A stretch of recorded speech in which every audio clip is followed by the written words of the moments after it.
BCS cadre হয়েও চাকরি ছেড়েছেন জনগণের জন্য কিছু করবেন বলে। মাটির ব্যাংক নিয়ে রাস্তায় রাস্তায় ঘুরছেন শ্রমজীবী মানুষদের মাঝে নির্বাচনী তহবিল সংগ্রহের জন্য। এই মানুষটি এখনও সাধারণ মানুষদের চিকিৎসা দিয়ে বেড়ান ফ্রিতে। মানুষের বিপদ আপদে সবার আগে ঢাল হয়ে দাঁড়ান তিনি। তাই তো সাধারণ মানুষের কাছে তিনি আশীর্বাদ স্বরূপ। সকলে তাকে ভালোবেসে ডাকে দিদি বলে। আবার কারো কাছে তিনি পরিচিত গরিবের ডাক্তার নামে। বলছি বরিশাল ৫ আসনের বাসদ প্রার্থী ডাক্তার মনীষা চক্রবর্তীর কথা, যাকে নিয়ে নেই কোনো হাইপ কিংবা আলোচনা। অথচ তিনি অন্য কারো মতো উড়ে এসে জোরে বসেননি রাজনীতির মাঠে। তবুও এই ডাক্তার প্রার্থীকে নিয়ে নেই কোনো আলোচনা। অন্য যে কোনো প্রার্থীদের চেয়ে ডাক্তার মনীষা নিঃস্বার্থভাবে কাজ করে যাচ্ছেন বহুদিন ধরে। যাদের জন্য তিনি এতদিন কাজ করেছেন তারা এবার সমর্থন জানাচ্ছেন তাকে। এমনকি ডাক্তার মনীষার নির্বাচনের ব্যয়ও শ্রমজীবী ও সাধারণ মানুষদের টাকায় হচ্ছে। তিনি সকলের কাছে গিয়ে মাটির ব্যাংকে নির্বাচনী তহবিল সংগ্রহ করছেন। প্রচার শুরুর আগেই কয়েকশো ছোট মাটির ব্যাংক তুলে দিয়েছেন দলীয় নেতাকর্মী ও সমর্থকদের মাঝে।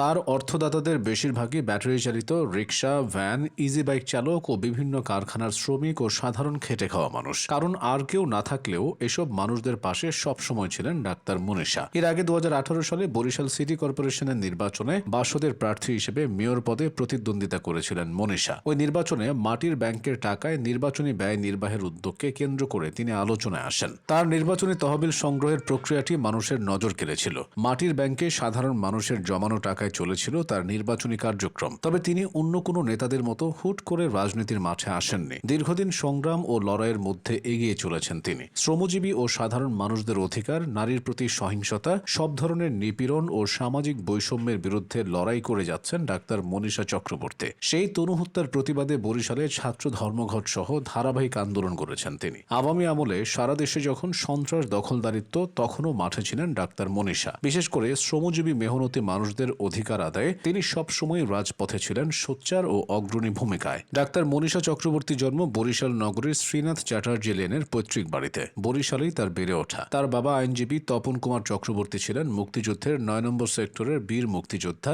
মা রীনা চক্রবর্তী গৃহিণী। ৩ বোনের মধ্যে মনীষা চক্রবর্তী সর্বকনিষ্ঠ। ইন্টারমিডিয়েট পাশের পর মনীষা চক্রবর্তী ভর্তি হন বরিশাল শের-ই-বাংলা মেডিকেল কলেজে। মেডিকেল কলেজে পড়ার সময় তিনি যুক্ত হন বাসদের রাজনীতিতে। বরিশাল শের-ই-বাংলা মেডিকেল কলেজ থেকে কৃতিত্বের সাথে তিনি এমবিবিএস পাশ করেন। ৩৪তম বিসিএসে স্বাস্থ্য ক্যাডারের সহকারী সার্জন পদে নিয়োগ পেয়েছিলেন তিনি। তবে মনীষা চক্রবর্তী সরকারি চাকরিতে যোগ না দিয়ে শ্রমজীবী ও মেহনতি মানুষের অধিকার আদায়ে সোচ্চার হন। তবে ডাক্তারি পেশা ভুলেননি। গরিব দুঃখীদের এখনও চিকিৎসা সম্পূর্ণ বিনামূল্যে দিচ্ছেন। তাই তো তিনি সকলের কাছে জনপ্রিয়। বরিশালের রাজনৈতিক অঙ্গনে রাজপথে নেতৃত্ব দিয়ে আন্দোলন সংগ্রাম করা নারীর সংখ্যা খুব বেশি নেই। এবারের নির্বাচনেও বরিশালের একমাত্র নারী প্রার্থী তিনি। শ্রমিক শ্রেণীর সাথে রয়েছে তার এক ভিন্ন সেতু বন্ধন। বরিশাল নগরী থেকে ব্যাটারি চালিত রিক্সা উচ্ছেদের প্রতিবাদে শ্রমিকদের মিছিলে তিনি সবার সাথে ছিলেন। সেবার পুলিশ তাকে গ্রেফতারও করে, কিন্তু পিছপা হননি। রাজপথে আন্দোলন সংগ্রাম করতে গিয়ে তাকে অসংখ্যবার লাঠিপেটা, মারধর ও হেনস্থার শিকার হতে হয়েছে। তারপরও অদম্য মনোবল এবং সাহসিকতার কারণে তাকে এ পর্যন্ত কেউ দমাতে পারেনি। এবার নির্বাচনে ১০ লাখ টাকা ব্যয় করবেন ডাক্তার মনীষা। এর সবই গণচাঁদা এবং জনগণের দেওয়া অনুদান থেকে আসবে। তার ভাষায় নির্বাচন মানেই তো প্রার্থীদের টাকার খেলা। কিন্তু আমার ক্ষেত্রে এটা ব্যতিক্রম। উল্টো শ্রমিকেরা নির্বাচনের খরচ দিচ্ছেন। আর এটি হয়তো নতুন বাংলাদেশের ভাষা।